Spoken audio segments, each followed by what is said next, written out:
के इस वीडियो में आप सीखने वाले हैं कंप्यूटर मेमोरी से रिलेटेड जितने भी क्वेश्चन एग्जाम में आते हैं इस वीडियो में हम कवर करने वाले हैं। बिना डिले के आज का वीडियो हम स्टार्ट करते हैं।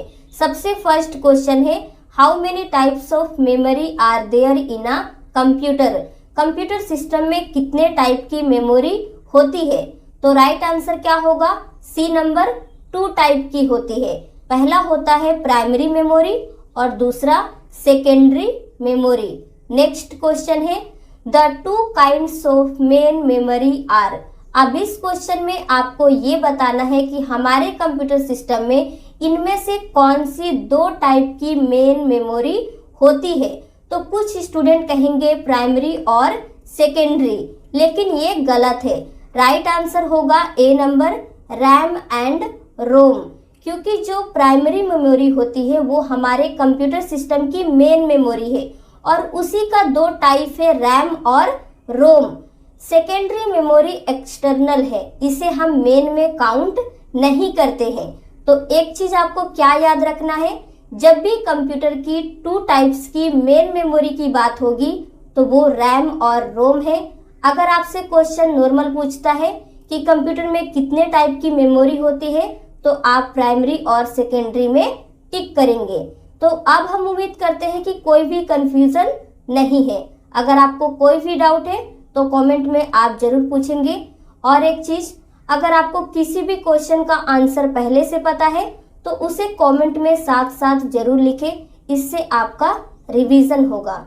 नेक्स्ट है, the primary memory of a computer can also be called. हम कंप्यूटर के प्राइमरी मेमोरी को और किस नाम से भी जानते हैं? पहला है internal memory, main memory, primary storage. Right answer होगा डी नंबर, इन सभी नाम प्राइमरी मेमोरी का ही है। What is the full form of CD. CD का फुल फॉर्म क्या होता है? तो राइट आंसर होगा C number, compact disc. The CD was invented by. CD को किसके द्वारा इन्वेंट किया गया था? तो राइट आंसर होगा C number, James Russell. DVD stands for. DVD का फुल फॉर्म क्या होता है? तो करेक्ट आंसर होगा D number, both A and B. Digital video disc या फिर डिजिटल वर्सटाइल डिस्क, इन दोनों नाम से हम डीवीडी को जानते हैं। What does MB stand for? MB का फुल फॉर्म क्या होता है? तो राइट आंसर होगा D number, megabyte. What comes after a terabyte? TB के बाद क्या आता है? तो राइट आंसर होगा पेटाबाइट, जिसे हम शॉर्ट में पीबी कहते हैं। The smallest unit of storage is. इनमें से कौन सा स्टोरेज का सबसे छोटा यूनिट है? तो राइट आंसर होगा A number, bit. Memory is made up of. हमारे कंप्यूटर सिस्टम में जो मेमोरी होती है वो किससे बनी होती है? Set of wires, set of circuits, large number of cells या फिर इनमें से कोई नहीं? तो राइट आंसर सी नंबर होगा, large number of cells. What is the range of a binary number system? Binary number system का रेंज क्या होता है? 0 to 1, 0 to 8, 0 to 16 या फिर इनमें से कोई नहीं? तो करेक्ट आंसर होगा ए नंबर, 0 to 1 रेंज होता है किसका? बाइनरी नंबर सिस्टम का। Which memory is the actual working memory? Computer system की इनमें से कौन सी एक्चुअल वर्किंग मेमोरी है? तो राइट आंसर होगा A number, RAM. What is the full form of RAM? इनमें से कौन सा रैम का सही फुल फॉर्म है? तो राइट आंसर डी नंबर होगा, random access memory. Auxiliary memory is also called. हम ऑक्सिलरी मेमोरी को और किस नाम से भी जानते हैं?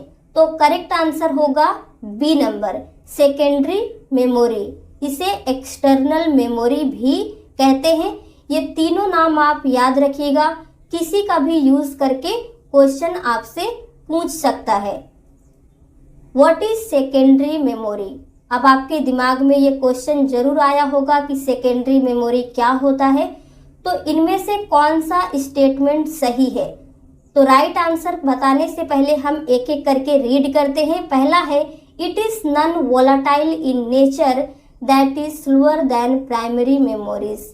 ये नॉन वोलाटाइल नेचर का होता है और प्राइमरी मेमोरी से स्लो होता है। नॉन वोलाटाइल का मतलब होता है अगर आपका पावर चला जाता है तो भी आपका डेटा लॉस नहीं होगा।